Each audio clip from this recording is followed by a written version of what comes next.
Hello and welcome back to the Talking Wolves podcast. My name is Matt Cooper, and as usual, we're joined by three wonderful guests. We'll start with the man himself, Dave. How are you, son? I'm very well, mate. I was meant to practice how to say hello in Dutch and in Croatian, but I didn't. But say hello. We'll talk about that more later, I'm sure. We'll come on to that later. Get on the Duolingo. We're also joined by Finn. Finn's vlogs are back as well. I'm sure we'll come on to that. How are you keeping, mate? Yeah, back with a whimper. But I got my new clobber on. Nice shirt for any of the videos. Is that the pro range? No. I accidentally picked it up, But you sure, mate? No, just the normal. Not quite tight fitting, not very complimentary. What's the word? Flattering, but it'll do. Nice shirt. But yeah, I'm all right, thanks. Good. And of course, we've got fresh from his Quidditch training, Tom Parker. Tom, how the you joke doing, never son? gets old. The joke never gets old. I added it to my Twitter bio. I put football over Hogwarts. So must be a weasel against modern Quidditch. I did try to put football and then the greater than sign and then Quidditch, but it wouldn't let me put the symbol in. So I was good. You have to get onto Twitter, mate. Fantastic, chaps. Glad you're all well. Off the back of Bruno's first win as Wolves manager, but we've got a lot to talk about today. We're going to be looking at the previous three games against Leicester, Spurs, and Nottingham Forest. We've got the United game to look forward to. Again, the last week of the window, time is ticking, and we've also got a few questions. But before we get on to it, guys, we've been nominated for an award, which is fantastic. Thanks to everyone who voted for us to get through to the judges' houses. We're now going through to the live shows. In the Football Content Awards, Talking Wolves are up for Best Club Content Creator. You can vote for us on their website. Dave will leave all the details down below. Or if you're on social, you can vote by tweeting about it. So any support that you've given us up until now, we appreciate it. However, if you don't vote for us again, then we don't appreciate do one. it. So, do one. Thanks for the memories, but it's time to go. Even if you voted before, it's reset now as well, so you can vote again. It'll count as a new vote for us. So yeah, like Matt said, website, Instagram, they've got a post you can comment, or the tweet as well, which is fantastic. Yeah, hopefully we can bring it home for you guys. But Leicester, first game of the season, Dave. How good was it to be back? It was very good to be back. Great atmosphere. Little bit cautious, as I think everyone was looking at those first three games, and a little bit disappointed with the result. But I think everyone came out of it still fairly satisfied with how we played, and I think that's been the story of the last three games in general, which we'll talk about. But yeah, good. And our only lapse in concentration the whole game cost us, which is frustrating. But other than that, very, very good. We had frustrating chances. Adama in particular had one or two good opportunities. The one in the first half where he should have buried it and put it wide. One-on-one with Schmeichel. And the one in the second half where he's through on goal. Him and Jimenez in front of Schmeichel. He's either got to shoot or square it, and he doesn't either. So it was one of those games, unfortunately. But to put the team that finished top six and the Community Shield winners, going toe to toe, head to head with them was good promising signs. Yeah, Finn, how dominant was that performance in large spells, especially the second half? Very large. But no, it was just great to be back. Large spells. Yeah, it's just amazing to be back. I feel like maybe if it was 2 or 3 years ago, we would have been a bit more negative. But I just felt like nothing could have gone wrong. Even though we've got 0 points, I feel like we've done better than I thought we were going to do in general, which is really weird because the performances have been absolutely brilliant. And in the league, we've done everything but score a goal. So really promising signs, as Dave said, that one bit of class at Pereira. I don't think it gets talked about enough. As I was like right in that corner, seeing the little back flit. It was just unreal. A more cynical team might have just taken him down there and we probably should have got in front of Vardy. But yeah, one chance cost us. That's the Premier League. But it was just amazing to be back. We didn't stop singing as well. The fans that day were... It was the best. I don't know whether, as I said, we were unreal, and clappers need to be banned, man. But yeah, apart from that, great day. I do, mate. Leicester are a very good side, and me and Dave said, like in the match report afterwards, that although we've lost the game, there was so many positives to take away from it. Tom, did you feel like that watching the game? Well, to be fair, I tried my best. I was on the top of a mountain in North Wales. I was trying to get it to work on the Wolves app, and it was just absolutely joke, mate. Shocking. Get off, get out, mate. Shocking. You come on a podcast talk about Wolves. You've not even watched the games. Bloody no, hell. To be fair, I managed to catch the game afterwards, and I thought it was similar to. I thought the way we started, it was similar to, how Wolves played under Nuno at times. We start slow but grow into the game. I thought Adama again, that whole conversation about his end product was brought up as well, which is a shame because I thought that in terms of him actually making a run off the ball is a big improvement in itself. We used to moan at him that he would just stand and wait for the ball, but the fact he actually timed his run perfectly, ran onto the pass. It was just a shame. Obviously, he didn't score, and then I think Leicester scored after that, didn't they? Really? So. Mm-hmm. Again, Connor Cody at his front post, just watching the ball again. Again, the argument comes up that he's a perfect role model and a perfect player to have as a captain. But in terms of ability wise, you've got to just get to that ball, move towards the ball, and just get your head on it. You can't wait. You know that Vardy's going to come in behind. So that was again, it was a frustrating. A goal to concede because it was so similar to a lot of the goals we conceded last season, and it obviously begs the question, about Son in the centre half. But overall, I thought the performance was really good. Second half was class. We were all over him really. We should have had more. Kilman had almost scored as well. He had a nice bit of footwork. Kilman gets a lot of good chances. He for some reason when he gets over the halfway line, he's head shaped like a 50p. Because every time it got touches his head, it just bounces off in like different directions. Where when he's playing at centre half, I think he's very good in the air, but I suppose the connection's not as important. But Dave, with Tom saying about Cody there, do you think a better defender, or dare I say, a more experienced centre half maybe takes a step back and anticipates that getting across? Right. I know a lot of Vardy's lightning quick, isn't he? But you've got to anticipate that from a striker of his calibre. It's not even necessarily a more experienced. It's just a better centre half because it was, and it's not the first time we've seen Cody do stuff like that where he just almost thinks he's got all the time in the world and he hasn't. And like you say, you got someone like Vardy who's an absolute predator. Just catch you behind. I mean, it's still an unbelievable finish. Jose Sar's got no chance. I saw some dog give Jose Sar the blame for that, but no, he just got in front of him. But yeah, better centre half just approaches the ball and wails it away. You know what I mean? So yeah, that was disappointing. But like I said, that was the only real error throughout the game. Cody was the only one that scored for us. He's the only before yesterday. He's the only one that scored for us. It was a shame he was offside. Yeah, I think another standout performance from that game, Finn, and Dave's going to laugh here, was Huben Neves. Would you? Mate, we do. I'm not making a comment. I'm not talking. No, because I'll probably say a name later and he'll laugh at me. It's going to be like because Dave episode. likes to roll the R's unnecessarily.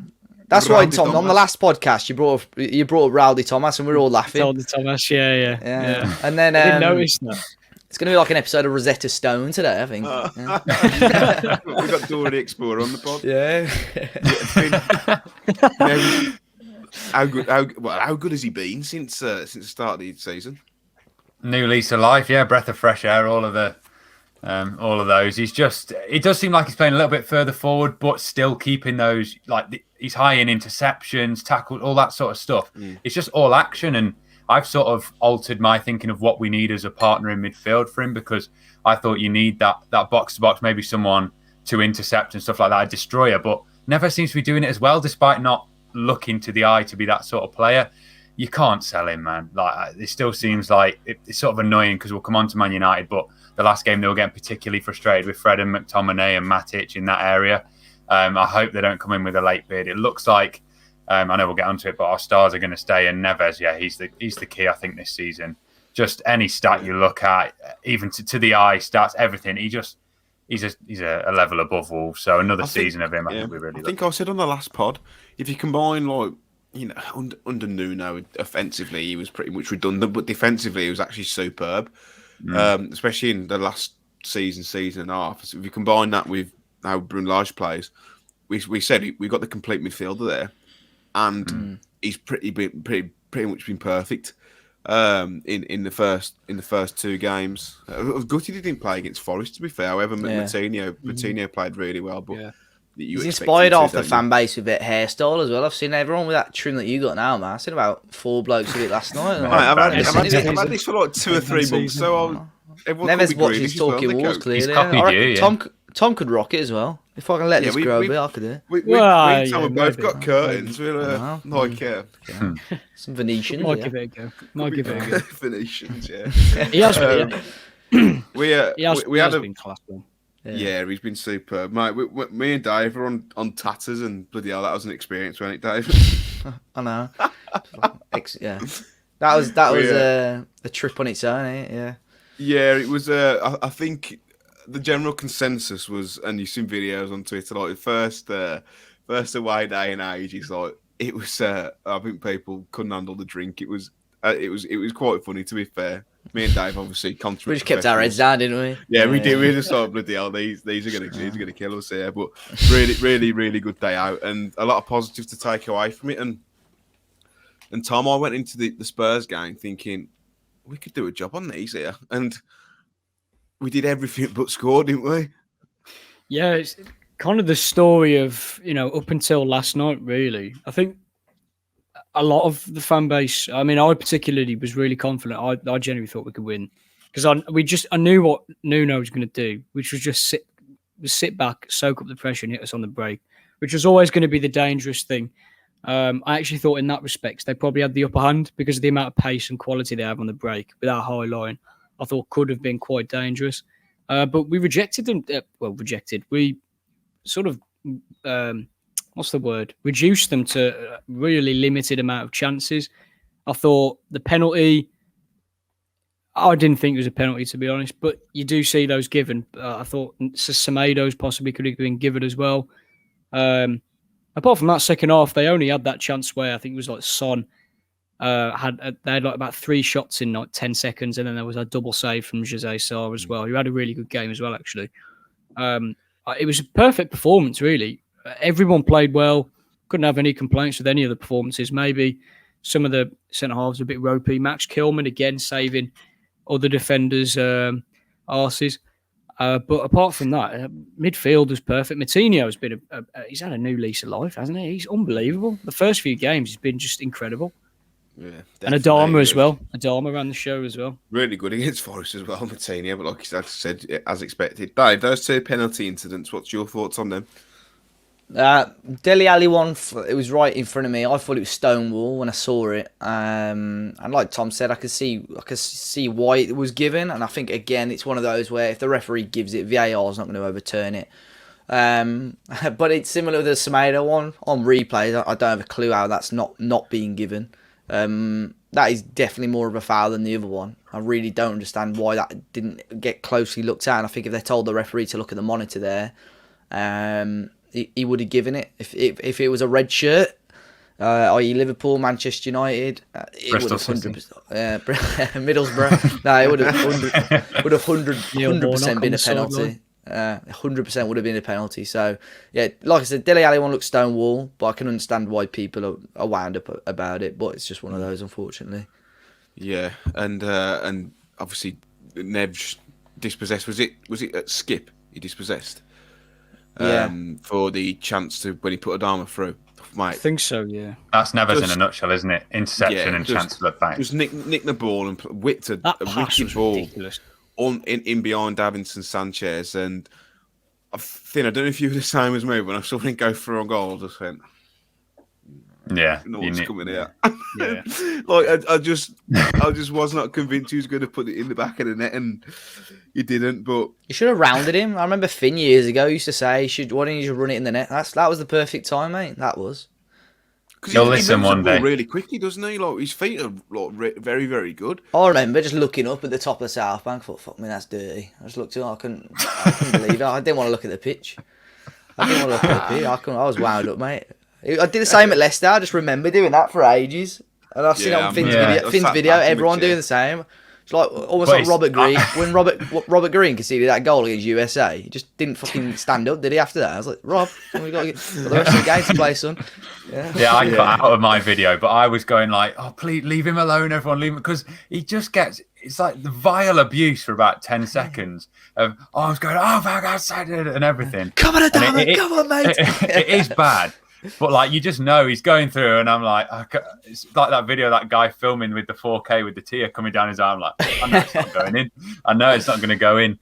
But yeah, there's a few screenshots which make it look. Once he's had the first touch, which isn't great, he is quite limited. Yeah, and he always. We know every goal that's been like that, whether he's missed it or scored it. So the two Man City ones, bottom right. The Leicester one, bottom right. Tottenham, bottom right. So it's sort of obvious where he's going to go, whether he can mix it up, maybe practice a dinking or literally run it. He can take people on for fun. Surely he can take on a goalkeeper as well and just run it in. An XG of like 0.99 for each shot. So maybe that's the thing to work on. There. He's like he's committed. Yeah. Like if he goes round him, he's going to bring him down. Even if he goes round him, the defender would clip him as well, I think. So he would have definitely won something. It's too predictable, though, isn't it? It's too predictable. You see him go through, and you don't have any confidence in him. I think that sort of transpires with him onto him sometimes. It just never seems to have the full confidence that he's going to score. I think it'll change soon. If he stays, which I'm sure we'll talk about in a bit. I think he'll get you all comps easily 5 to 10 goals. Yeah, here we go. Not these predictions. 25. 25 goal contributions. No, but yeah, I think he will. And the fact that I think against Leicester, he had the most shots he's ever had in a Premier League game, and he got in that position against Spurs again the second game after. The second game after. When did he ever have those chances last season? I don't remember him running through as often as that with all that time and space. And the fact he's done it twice in 2 games. You could argue what's twice. Yeah, it favours him massively, and it's gonna come. And if it's not the goals, he'll get the assists. It'll come. One thing I've noticed is instead of just hugging the touchline, which I think it's just a bit of a comfort zone for him because he knows if he stands out there, he's going to get the ball to feet. He's against Spurs. He was actually running in behind and stretching the play and making those diagonal runs and bending his run. Mate, if he's making them runs, fantastic. If we can then get him to maybe hit the back of the net once or twice, where he'll fire us up the league on his own. I genuinely believe that. But we have this same conversation every single year. I was about to say, we say this every season. It's just it seems a bit more promising this year, but it just seems to be the same conversation every time. Which for a player who's 25 now, I think, you've sort of, I think there is a point where you go, right, okay, you're 25 now. You shouldn't still be, learning how to finish. But I don't know. I think the problem is I really like him, right? And he splits the fan base so much. I was furious really when I saw the rumours that we could sell him. Because of how long's left in the window, and 2, because you get rid of him and you get rid of half the excitement of watching this team play. No offense to Trincao, I know he scored last night, but he just doesn't offer the same threat as Adama. Pedence potentially, he's not as quick, but he is explosive. And I feel like he does have a bit more confidence in front of goal or quality in front of goal that Adama does. But I don't know. I think most of us hope that he stays. If we get good money for him and if he's well replaced, then I'll take it. But it's one of those situations really where no one knows what's going to happen. This window has been mental.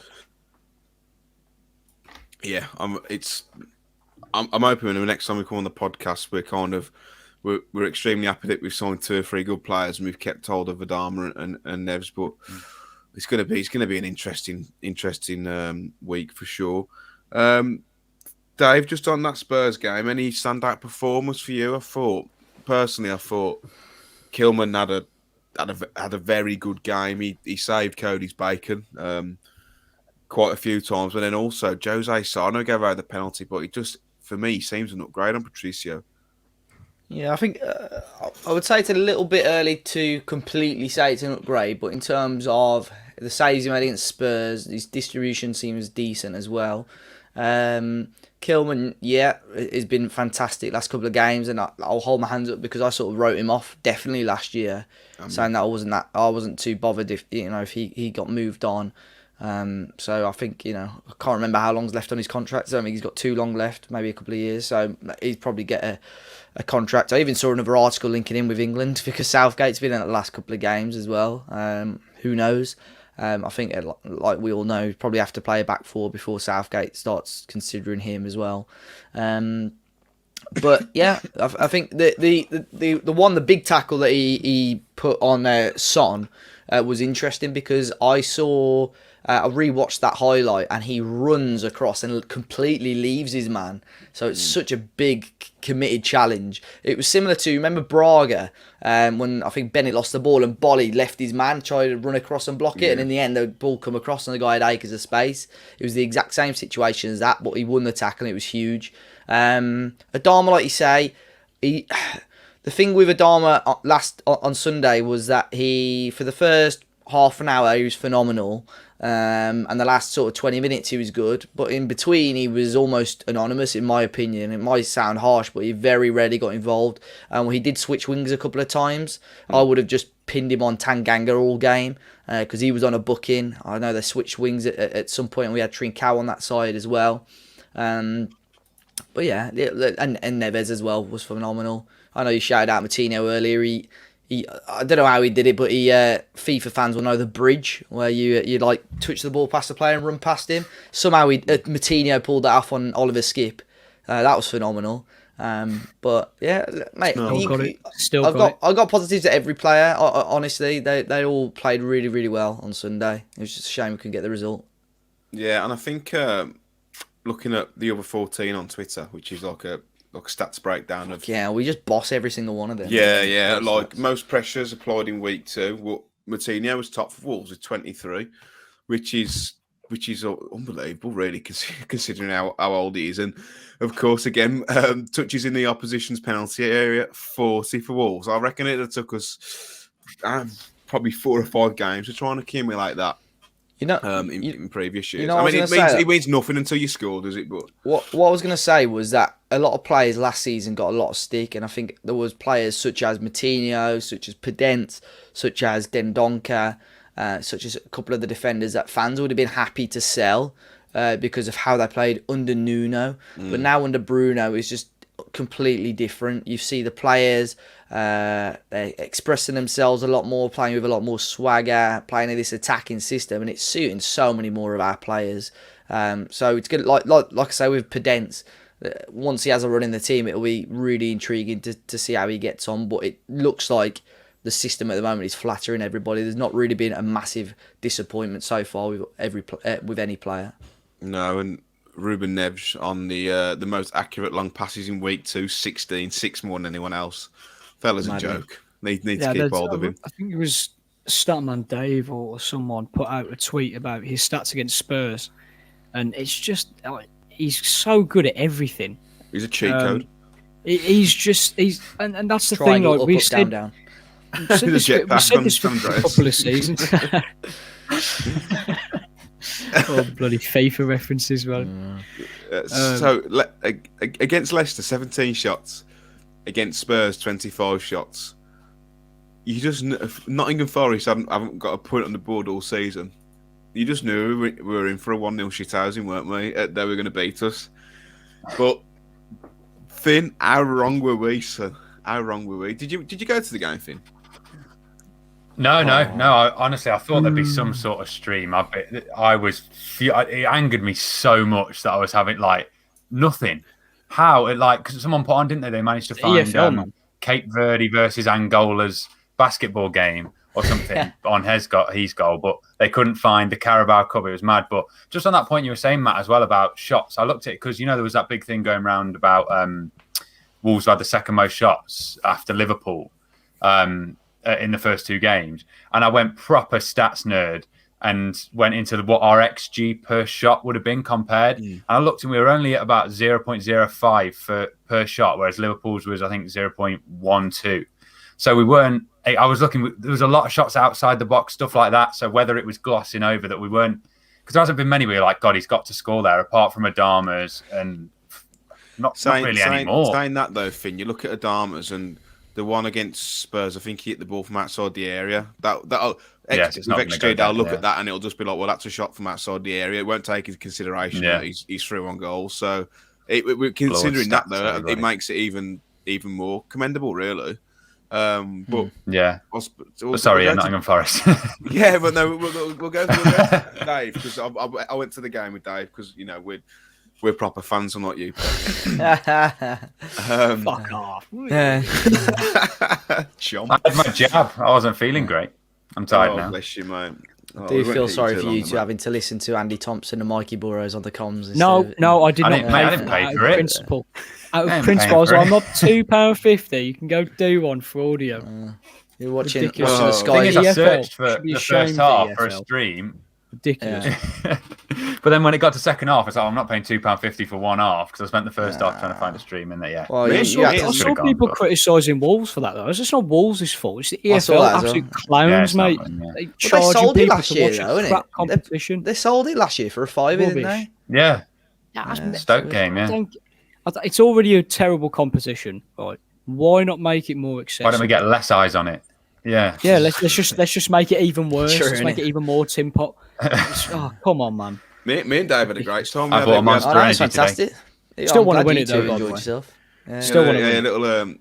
We had a little burger bottle of Trent, didn't we? Oh yeah. Whilst these two were on Dingle's AWE looking for the Sky Sports highlights, we were looking. I was watching. We were there. I was watching Everton Huddersfield. Huddersfield were bloody shit. I was in.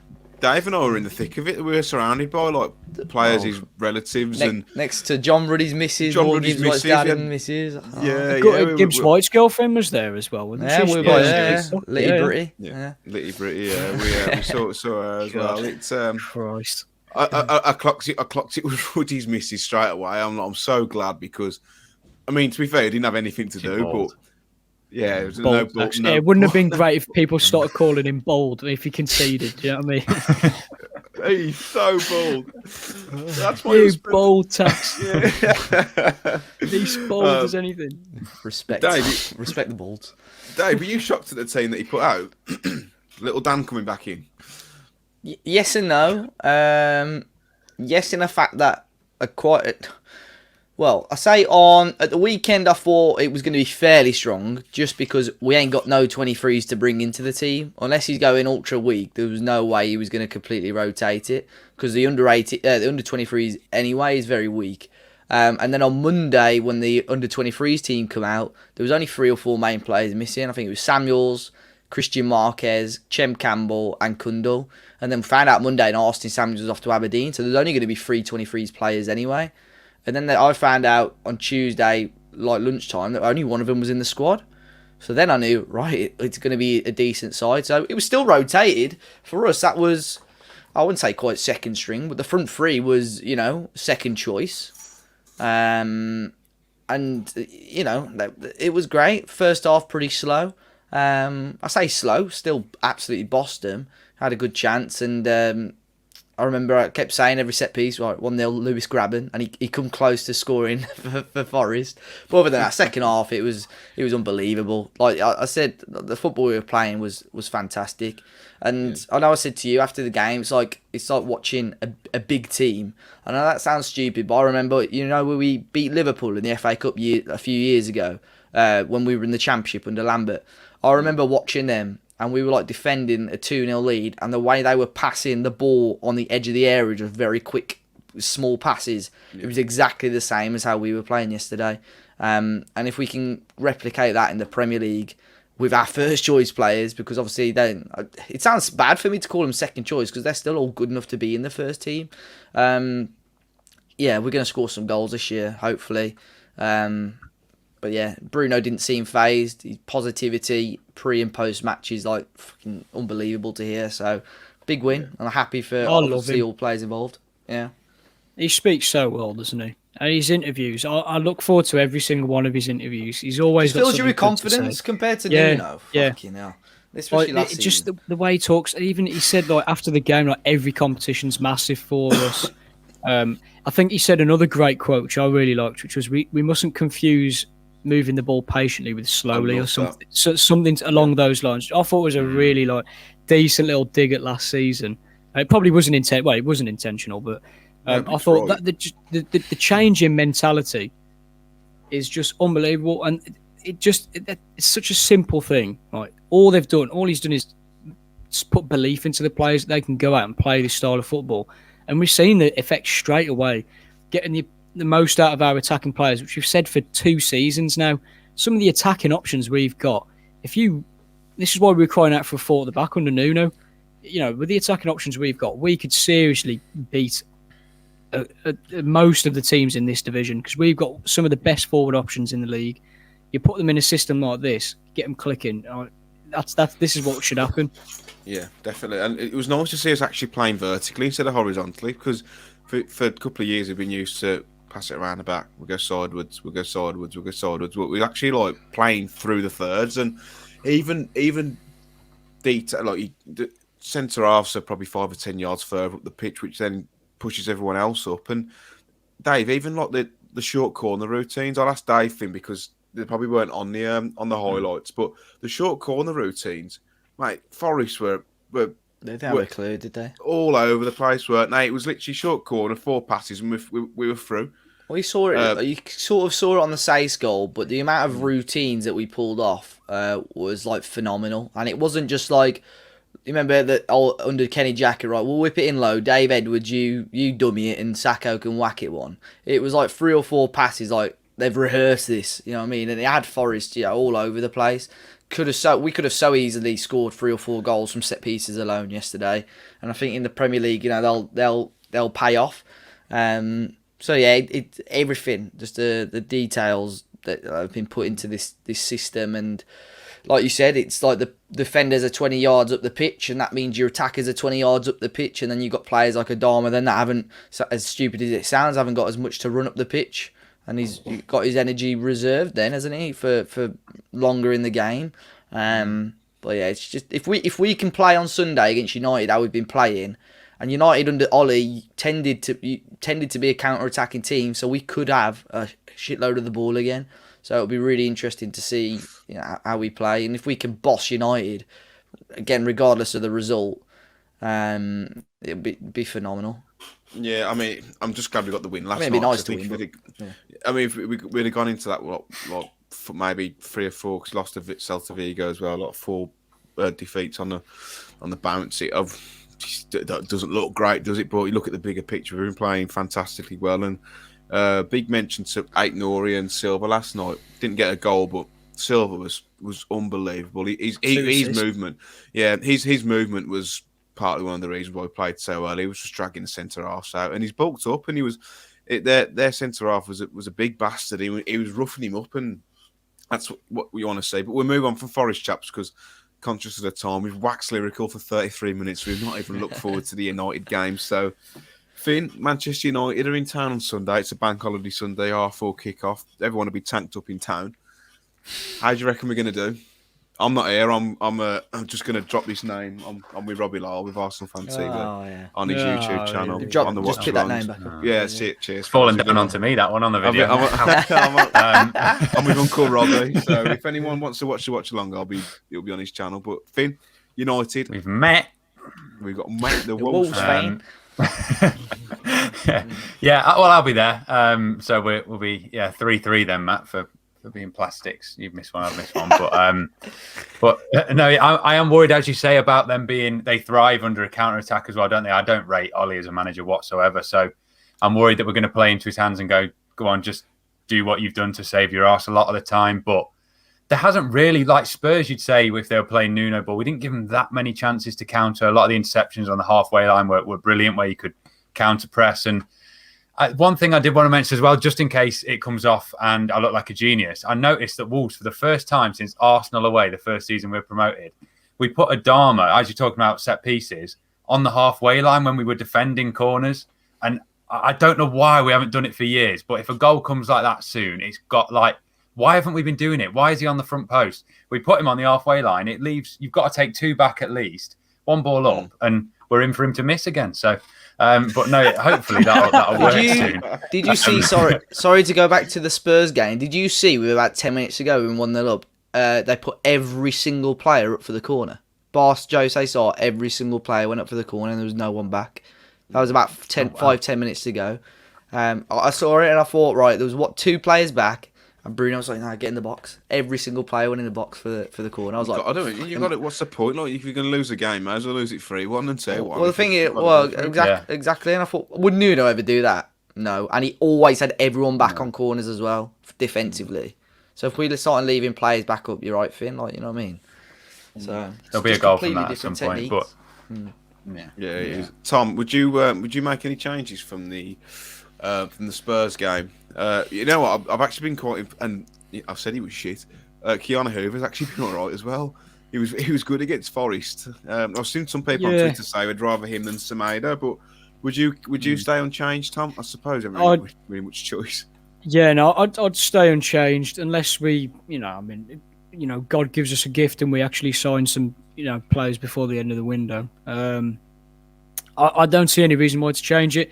Yeah, Keanu Hoover's been okay. I'm still not 100% convinced on him, I'll be honest. I think he's had some bright spells in some games, but for a Premier League start, I don't know. I'm a big fan of Semedo, personally. I thought he was really good against Spurs. His play on the inside channel is always really useful for us because we have Trinco who can go on the outside and the inside, but then you've got Trinco bends his runs in between the centre-half and the full-back.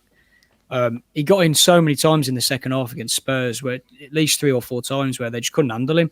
He would just make that run every time. Trinco would come inside, play that ball into Semedo, and straight away we're down to the touchline or the byline, really. So I would keep Semedo in. I think he's so important to the way we play. Another beneficiary of the system. Possibly Pedence in for Trincao.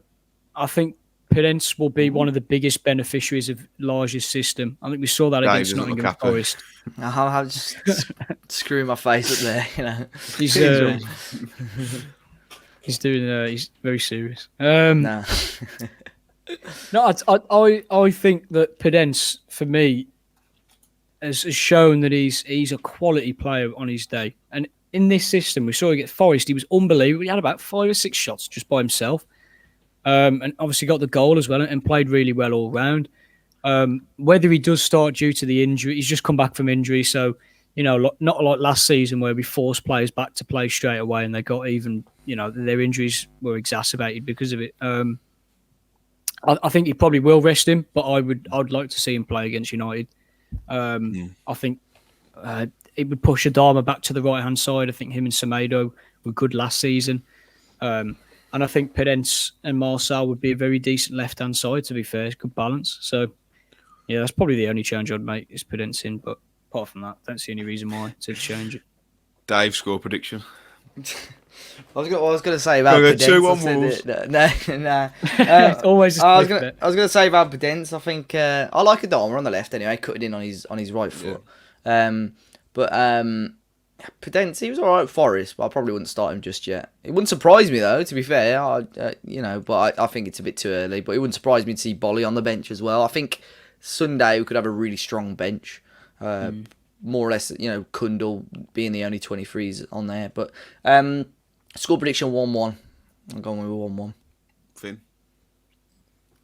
I was going to go 1-1 as well, so I'll go Desmond. I think it's going to be a draw. A bit of variety.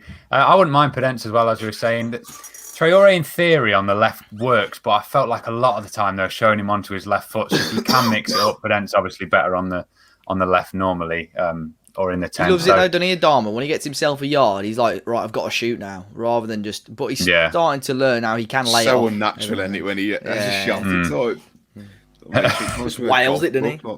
Yeah, absolutely. Thomas, score prediction. 3-1 Wolves.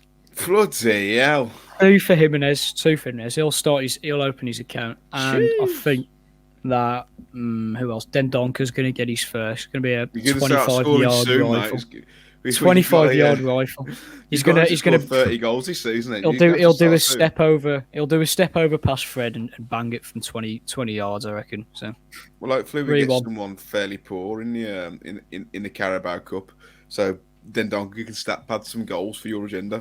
Yeah, we do need some. Oh my god! I'm just sorry. I just seen Newport lost 8-0 and West Brom lost 6-0. I know. Makes our result look a bit rubbish. Oh bloody hell! So, Bruno out. One Get him time. out. One time. Get him out. Oh, lads, there's the transfer window shuts in how many days? When is this going live? 5 or 6. 1, 2, 3, 4, 5. 6, No, I think we've got just Tuesday, under a week. We've got just under a week. By the time this goes out, we'll have a few days. We've been linked with the likes of Kiefer Moore. I hope we sign him because me and Dave have already got a song. Yes. we'll save that. Probably not appropriate for the terraces. Yeah, definitely not. No, not that version. Not that version. It is in 2021. Yeah, no. We won't be doing that. Bloody hell. We've been linked with Botman from Lille today, which would be an unbelievable signing. But we've Koundé going to with Sevilla. It look unlikely. And who was the Croatian fellow we were linked with earlier, Dave? Dewey Chaleta-Char. It's Saleta Sarr, isn't it? I thought it was Chaleta Sarr. Chaleta-Char. Oh, there we go. I told you, Rosetta Stone. What? Who else have we been linked with recently? Guedes? I feel like it's yes. Oh, Guedes. get him! No, bin him off. Goncalo Guedes. Don't want him. Diawara as well surfaced again today, didn't it? Dave saying that the offer's still on the table. I wouldn't be surprised if we saw him come in just before the end of the window with a gun to his head because Roma wanted to get rid of him. He want to come to Wolves. Well, Roma are desperate to get rid of him, and obviously there's been rumours that he rejected us before, even when he was at Napoli. But then his agent has said that's false. So who knows? But everyone's comparing it to the Catrone situation, unfortunately. But yeah, it wouldn't surprise because we haven't really been linked with any of the centre mids of note. Guedes is one. Another player that obviously we've been linked with. For some reason, a lot of people don't seem to like him. I'm not 100% sure why. Is it due to value or what? I don't know. When you look at his numbers, his output isn't much greater. Tom, than... but everyone says this about Adama though, isn't it? Everyone says Adama's numbers. If you look, Adama makes up for it with. Does Guedes not though? What do you know? He's never seen him. No, and that's not me being an arse, but like I saw a lot of people saying it. I have been a little bit sort of flip flop with this opinion because I put him in Dream and Realistic Signings video. Go check that out, by the way. And he was one of the options in there for the realistic buy, I think, or one of the honourable mentions or something like that. I watched him play, and he's a good player. I think I remember saying at the time he's got good intelligence. He's a good dribbler. He knows when to pick a pass and when to shoot. So I guess I was just caught up in the, if you replace him with Adama with him, then I don't see much of the point because you're getting two similar but different players, if you know what I mean. But then if we do sign him alongside other players, I wouldn't mind. As Matt said, it's like getting rid of your Lambo and getting a bus pass. I get why people say that, and I think as a direct replacement for Adama, I can understand why people are going to be upset, and obviously the value as well. And I think it's because the value or the price that's been touted for him is a lot of money when there's other areas that need strengthening more. But the argument I don't get is that his numbers are low because everyone defends Adama to the hills about his numbers being low. Saying, well, I think he backs that up with his dribbling, though. His dribbling, his chances created. But half the people that say that, Tom, half the people that are saying it on Twitter have never watched Guedes play before. That's the thing. That's fair enough. That's fair enough. Yeah, If you look at it in isolation, as if the Wolves have signed Guedes, you'd be like, good signing that. To be fair, maybe decent, a little bit too expensive. However, when you take into consideration he's going to be replacing Adama, I think that's when people start to look at it and be like, no. And he's a Mendes client as well. Yeah, well, that's pissing me off at the minute. Well, I mean, I've bit my tongue for most of this window, to be fair, and as David put in the comments on YouTube, Matt Cooper be being fair. positive. Matt Cooper being positive, but won't last long. Enjoy it whilst it lasts. Yeah. I have been positive and I trust the board to get it right. However, I have bitten my tongue because I feel like they haven't yet for this window, and it's just the constant Mendes carousel. Like, there's always a winner and a loser, and I feel like the past couple of years we've been pretty much on the losing end rather than on the winning end. But we got the Adama Traore deal, Finn. Spurs offering £5 million for a loan with the option to buy, which is purely to turn the player's head. Do you think he'll go? Kane obviously staying now. Do you think Adama ends up at Spurs this window? I don't think so. It's a ridiculous offer, isn't it? Who, like, just what were they thinking? Daniel Levy to a T. But I think, especially with Bruno saying last night, that sort of reassured me a little bit more. Obviously, he's been saying we need 3 or 4 players, and 0 of those have come in so far. So whether he's just saying that in hope that he'll stay, but I think it's a new contract or sell. And for me, if he wants to be let alone one of the highest players, if Moutinho's on 100 grand a week, and Adama saying I want that as well, I don't see how Wolves can say you're not contributing as much as Moutinho. I know he's older and different factors like that, but for me, if he wants 100 grand a week, you give him 100 grand a week. I don't know. Maybe Wolves can say you don't get the numbers, the returns back, but there's no player like him, is there? And as you say, any replacement that comes in, there's no one that's gonna like appease the fans. Maybe the players coming through, Doku maybe is a smaller Traore, but there's no players in the world like him, so you're never going to please everyone, are you, apart from the people that just hate him? I think he'll sign a new deal, I do. I think he'll stay. The thing is, though, like, if Wolves argue that you don't deserve to be a top earner, I'm sorry, but He does. Who does? Yeah, exactly. Yeah. Like, and he's one of our most influential players.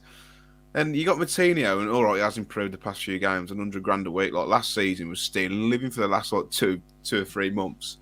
You're probably looking at Adama thinking, "What am I doing wrong here?" Well, obviously we know what he's doing wrong. You're not putting the ball in the back of the net, but it's he has got a case, and I think he was ready to sign a deal in May, but the Nuno situation changed that. But I really hope we keep hold of him and he signs a new contract. Tom, do you think he'll go to Spurs? And if he does, how much do you reckon it'll be for? I mean, first of all, I get why he wants to play under Nuno. It's a bit daft, isn't it? Like, Nuno would definitely hold him back as a player. No offence to Nuno, obviously. Yeah, he improved a lot under Nuno, and he had that great season. But that was his combination with Jimenez. But I think the price, what was it, like 45 million euros, which is, I'm going to take a wild guess. Yeah, it's about 30-40 million-ish. I still think that's too low, but then you've got to think, he's got 2 years left on his contract. If he's not going to sign, his value is only going to decrease. And if you're looking at him as a depreciating asset, then I guess from a business standpoint, it doesn't make sense to cash in now. I guess the question is, do we have enough time to reinvest that money into a quality replacement, which, considering how this window has gone, notwithstanding your opinion on the board or whatever, but, the fact that we're leaving it this late is dangerous game because clubs are going to up their prices. They know we're desperate for players. It's such a dangerous game to play. It's less time to get replacements in. Even if we do sell Adama, let's say, I think there was rumours that a Campos would cost about 40 million. If we sell Adama for 40 million and then come to Sevilla, they're going to bump the price up because they know we've got a good chunk of cash from the Adama deal. It's late in the window. They're going to want to find a replacement before they sell a Campos. And before then, the window's closing. If you just sold the player and you haven't been able to replace him properly. To be fair, they've signed like 100 wingers this window. So I don't think it's necessarily finding adequate replacement probably because the Campos is the bollocks. But that's, for me, he would be the only one who I'd be happy with us replacing him with. And semi-realistic, it's probably off the table now, more so we haven't got Europe. But it's going to be an interesting one. He needs to sign that contract, big boy. You really need to sign the contract, big boy. Sign the contract. Dave? I don't know why he doesn't want to play under Lage, to be honest. Oh, no, mate, I think he does. I think he'll be convinced. Yeah, I think he's been convinced. He'll sign it by the deadline. He'll be signed, I reckon. So the deadline shuts. The deadline is on Tuesday, Dave. Mm-hmm. Does either Neves or Adama leave, and how many first team players do we bring in? This is your prediction. No, neither leave, and free players. Jeez. Finn? And it's promising. Sorry, it's promising that the two players we've been linked with today are, in my opinion, top caliber, top quality. So if we can convince one of them to join, we'll sign a striker and we'll sign a centre mid. Finn? What are we, about 15 million up at the moment, I think, from sales with the few that went last week. I think we can spend, though. This is the thing. And I saw this about the FFP thing with the Europa League. I think it's we're bollocks, out of that the FFP, you think? It's bollocks. Yeah, I just think the club are keeping coy, saying we need to sell to buy, so they're not coming out and saying we got loads of money, we're going to get fleeced. I just think it's smoke and mirrors. I do. I think they'll spend some dough. They've got to be cautious, but as a seller, it benefits you more for FFP than buying does. So basically, if we sign, most of you probably get it. We've sold, say, for argument's sake, £15 million worth of players. If you sign a £15 million player on a 5-year contract, you divide it by the contract, so it's only 3 million. It only eats 3 million into it anyway. It's called amortisation, isn't it? We got room. 15 to 20 million is a decent amount for FFP. So, sorry, Finn. Yeah, so I'd say same as Dave, put 2 in. I think you're going to get centre mid and a centre back, probably centre mid on loan and a centre back, probably. So, I'm being very, very optimistic with 3, but I'm backing it. Tom, quickly before we go on to the questions, what do you reckon? Yeah, 2. So centre back, centre mid, just simple, really. And will Neves or Adama leave? No, I think we'll keep him. I'm confident we'll keep him. To be fair, barring any crazy stuff happening on deadline day. Lovely stuff. Well, let's hope that is the case. Lads, we're going to move on to the questions now. We didn't ask for any questions last week purely because we had loads to talk about. And to be honest, most of the questions have been, will Wolves sign anyone? And if they do sign anyone, who are they going to be? And I think we've covered that, really. So we got a question on Twitter from Wolves Kizza. Expectations for the season after the recent start, Dave? Top half. I know someone asked about Europe. I don't think we'll quite make Europe. If we do, unbelievable. But yeah, top half comfortably. And by the sounds of it, he's going to take the cup seriously. So a nice cheeky little cup run. Probably get to the Carabao Cup final versus City or something. Won't buy a ticket because I won't waste my time. I'm joking. But a lovely cup run. Trip back to Wembley, although I hate the place, would be nice. Top half. Finn? Yeah, 10th to 12th, maybe not as optimistic as Dave. The goals should flow, shouldn't they? But if it becomes a thing, if you don't score against United, and I don't know, in that area, I don't think we're going to be worrying, and we're going to be more entertained. So it's a win-win, and then we build from there. Tom? Yeah, I'm still going to stick with my original prediction, which I think was 12th, 13th, something like that. But I've got us down winning the FA Cup, so I think we'll be able to do decent in the cup competitions this year. But league-wise, I think we'll have quite a few of the frustrating performances like we've seen the first 2 weeks where we should win and we won't. I think we'll solid. Cool. We've got a question on the Instagram. I'm not being rude, chaps. I'm getting the questions up. So I've been listening. So I was just putting some bit now. What did Tom just say then? You've been ignoring me again, Cooper. Something about the steeple stand? It's probably closed. This one's from _WWFC 1877, and it's probably more so for Dave. Any news on transfers? We've covered that. Third kit. Any news on the third kit, Dave? There hasn't been a date, but I would assume it's going to be out in the next week or two because we've got Watford away in a couple of weeks, so we'll wear it for Watford away, I'd assume. So, yeah. I reckon they're keeping it for when they announce a new signing. I would love that as well, but yeah, it should definitely be over the international break, if not a little bit earlier. And also, the free international shipping is on the Mega When does Store. it expire? It expires tomorrow, Thursday. Ooh, so it could be out there. They don't miss yeah. a trick in that e-commerce department, trust me. Got some other questions here. Which player do you think will shine the most under Bruno Lage's tenure? Tom? It's not Tom. I'm asking Tom.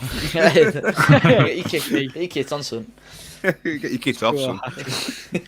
Bloody hell. Shows your kit. Take me out to dinner first, at least. You got to wine and dine me. Get me in the good books. Bloody hell.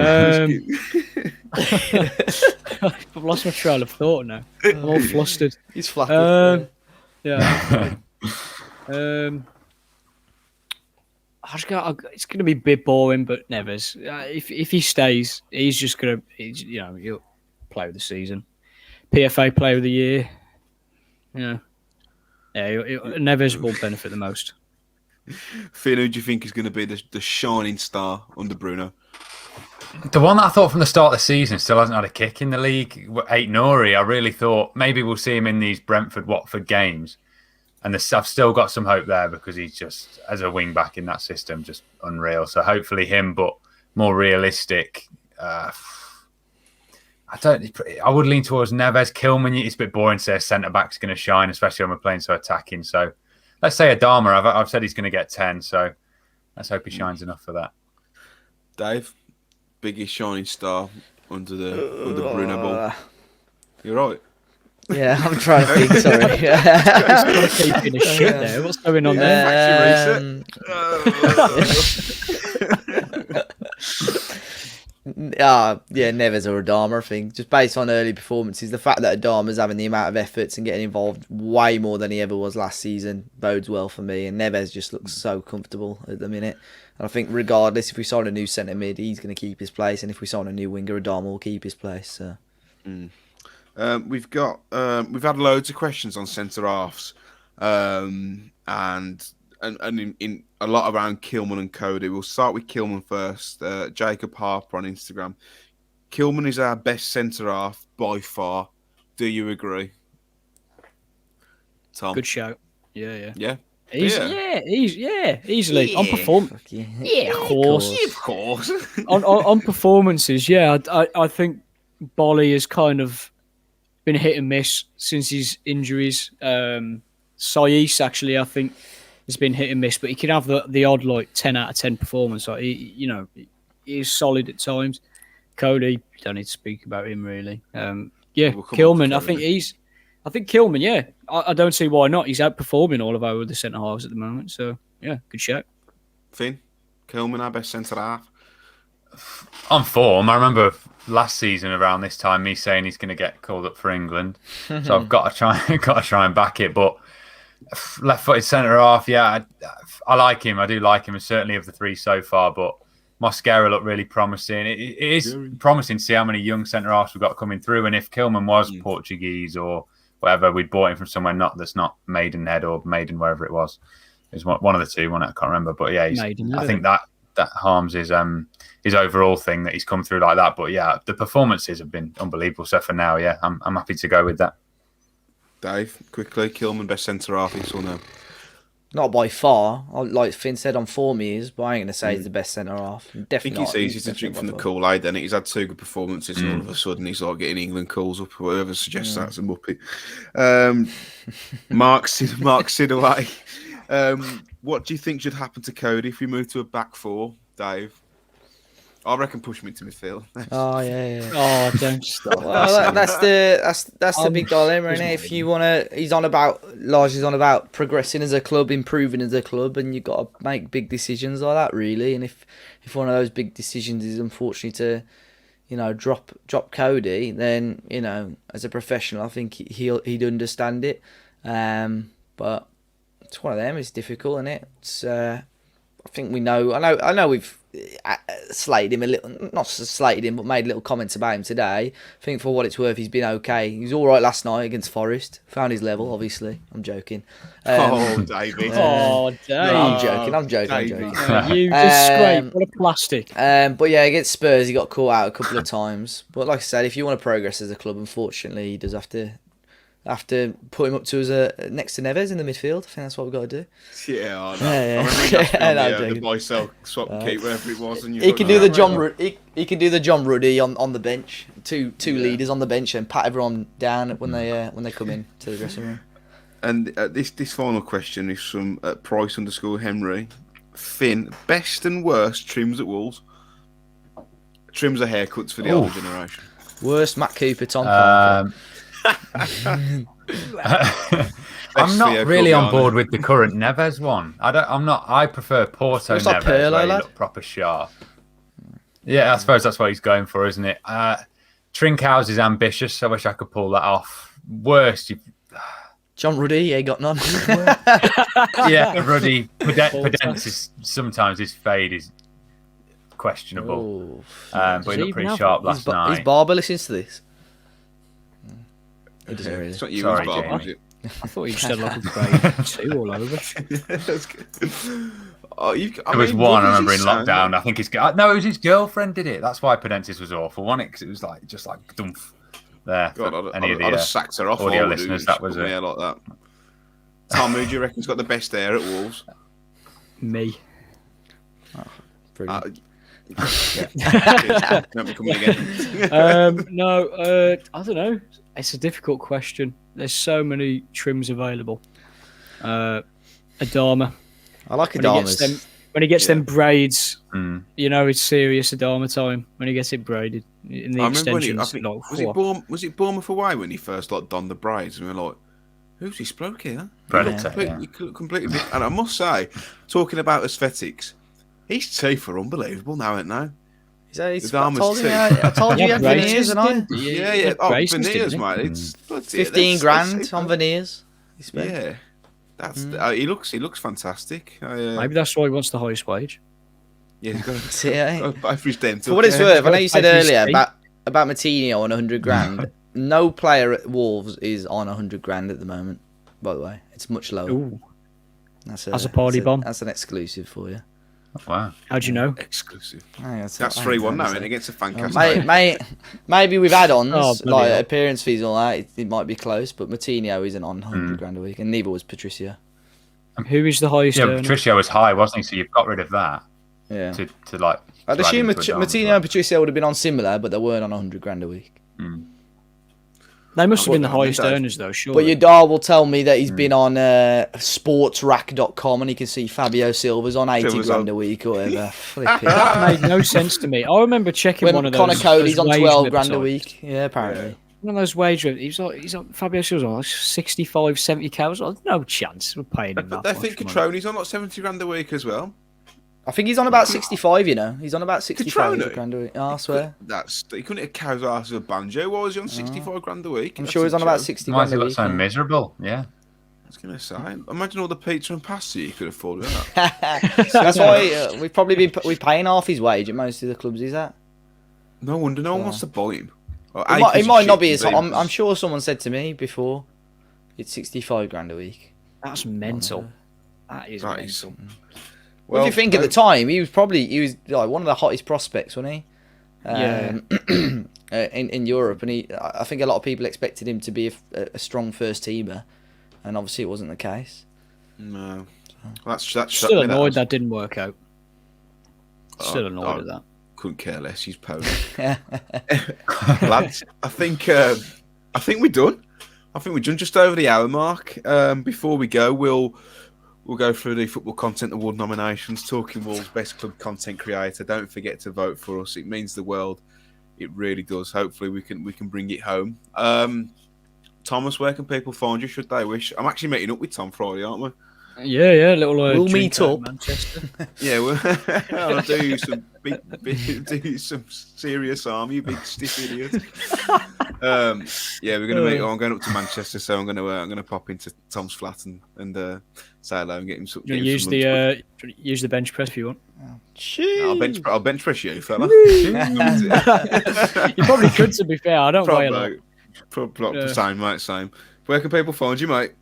Tom_Parker12 on Twitter. I tweet opinions that are half decent, and then Instagram will be Tom_Parker2412. Cheers for that, Dave. Fake news. That's a party bomb. That's my career over. He's done you there. Finn's vlogs are back, by the way. Make sure you get onto his channel there. They're back with a vengeance. Finn, how did Neto get that shirt to your sister, by the way? I don't want to know.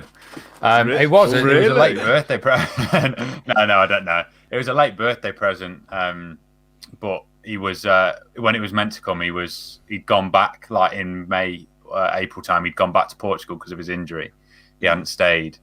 But yeah, that's worrying. She is 18 now, so stay away, Pedro. But has she been in direct contact with him to get that signed, or? No, it was Bully. He's. Okay. Well, because you know that's how rumours start, isn't it? No, we can squash that one for now. But here we go, confirmed. But no, yeah, Finland everywhere. Darcy Neto. Of all people, I'd take that. Man. You're welcome over any time, Pedro. He's a good-looking bloke. Yeah. So sorry, Finn. The vlogs are back. Where can people find them? Yeah. And where can people find you? Yes. Praying for a Jimenez goal sooner or later. But yeah, FINERRZ on everything because we need some views. So yeah, everywhere. Oh wait, Wolves have just come out of the Carabao Cup draw. Home tie versus number 24, which is Tottenham. Oh, again at home. No, are you serious? Oh my God! Piss off, Nuno. I'm sick. You don't want to Spurs again. Spurs. I didn't hear what you said. Yeah. Get out. He can't keep away from Mold, can he? Get out. Oh. God, we're gonna have another standing ovation. There's a lot. No, the thing is, there's a lot of all Premier League ties there. I've just seen. So he just can't stay away, can he? He loves the place. He had a trim in Tetnal, didn't he? Oh, yeah, he did at the Turkish barbers. Yeah. What a bloke. They have some serious talent, some Turkish barbers, mate. They get some great fades. I mean, this podcast is just good all to over know. the Great shop. chat, Dave. We're wrapping up, mate. Where can people find you, mate? Sorry, it's Dave Azzopardi on the Twitters, Instagram, and obviously, go and check it out. Check it out. He's come off private now, so you can go and have a look at his Instagram. His Mallorca 2012 pictures. You can find me. M Cooper Writes on Twitter, on YouTube. Matt Cooper Bites if you're interested in mixed grills, and you can find Talking Wolves across YouTube. Obviously, you're here. If you're listening on Spotify, you can find us on Twitter, Instagram, Facebook at Talking Wolves. Dave, do you want to sign us out with the usual? If you're new, you like, you subscribe, you do this, you do that. Oh yeah. Well, yeah. If you are new, be sure to hit the subscribe button. Like if you're watching on YouTube. Like if you are listening on Spotify or Apple Podcasts, wherever you can drop us a review, please do leave us a 5-star review as well. But until next time, we'll see you very, very soon. And Brentford, Dave. Brentford. What are they? No, I'm not saying it again. We're doing the ending. God's sake. Gash on the last podcast and they turned Arsenal over as a party bomb strikes again. Until next time, folks, take care and we'll see you soon.